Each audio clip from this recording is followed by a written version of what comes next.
Sin duda, puede ser un precedente, efectivamente, porque tenemos algunos casos abiertos en este minuto, como el caso de Sudáfrica en contra de Israel por el tema de Gaza,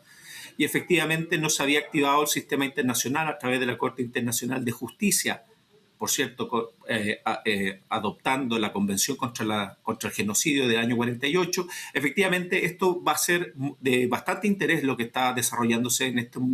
momento en el cual en el banquillo de los acusados está Myanmar por la acción que ha interpuesto Gambia, pero en este contexto hay que entender también que el contexto geopolítico y las tensiones políticas, tanto que viven en Myanmar en su interior, más la relación con los países vecinos, la propia India y China, y esto en un contexto de un Consejo de Seguridad que poco apoya, la verdad es que precisamente podemos estar en un escenario muy complejo para avanzar en investigación y por tanto de sanción. Myanmar complejo, lo de Israel aún se ve mucho más. Por tanto, aquí no es solamente una discusión jurídica, sino que tiene bastantes elementos políticos y geopolíticos, Elena. Y en términos prácticos, doctor, ¿qué significaría que en efecto la Corte Internacional de Justicia dictaminara que se cometió genocidio en Myanmar? En términos prácticos.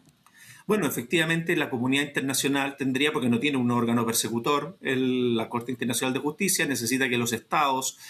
faciliten esa acción y por tanto todas las medidas que se tomen, efectivamente primeramente va a pedir informes de que se vayan adoptando lo que la sentencia le demanda al Estado de Myanmar, y Myanmar en un plazo aproximadamente de 4 meses tendría que demostrar que ha avanzado desde el punto de vista de las precautorias y las medidas necesarias para evitar el genocidio en curso, pero lo que es muy complejo, que lo que vamos a ver ahora con mucha atención, es si se puede demostrar o no la intención de eliminar total o parcialmente a una etnia, a un pueblo, en este caso una minoría musulmana.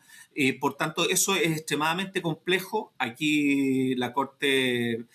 Internacional de Justicia tiene un gran desafío de poder, a través de los testimonios y muchos de estos procesos que van a ser a puerta cerrada, ir pudiendo sacar sus propias conclusiones para atreverse a presentar una sentencia de estas características. Pero luego del fallo viene el gran desafío, porque en consideración de tener esos antecedentes y poder establecer por parte del tribunal que estamos frente a un crimen más allá de lesa humanidad, sino que uno tipificado como propiamente genocidio, es su aplicabilidad, porque lo que hoy día se tiene en cuestión, incluso para países en vías de desarrollo, como puede ser la propia Myanmar, es que los estados tengan la voluntad de hacerlo respetar, porque lo que nosotros podemos observar en el sistema internacional es cada vez un aumento o una desidia cada vez más amplia respecto a colocar la voluntad de ellos para poder hacer respetar estas órdenes, estas sentencias.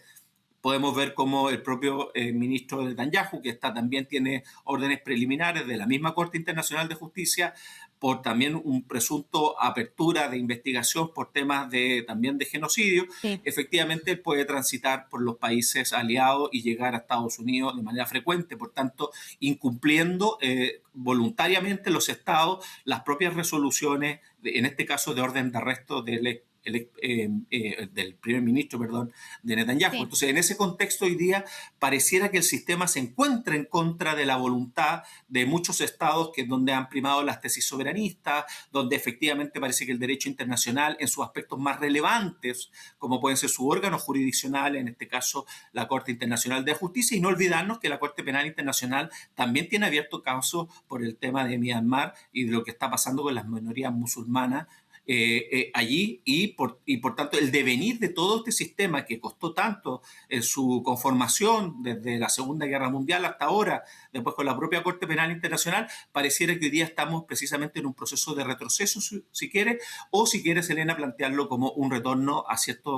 una cierta anarquía internacional. Justamente usted está hablando del proceso de retroceso, y en la apertura de las audiencias el ministro de Justicia de Gambia aseguró que Myanmar mantiene actualmente un patrón de conducta contra la población rohingya. ¿Hay continuidad hoy de las prácticas denunciadas después de tantos años, 8 años después?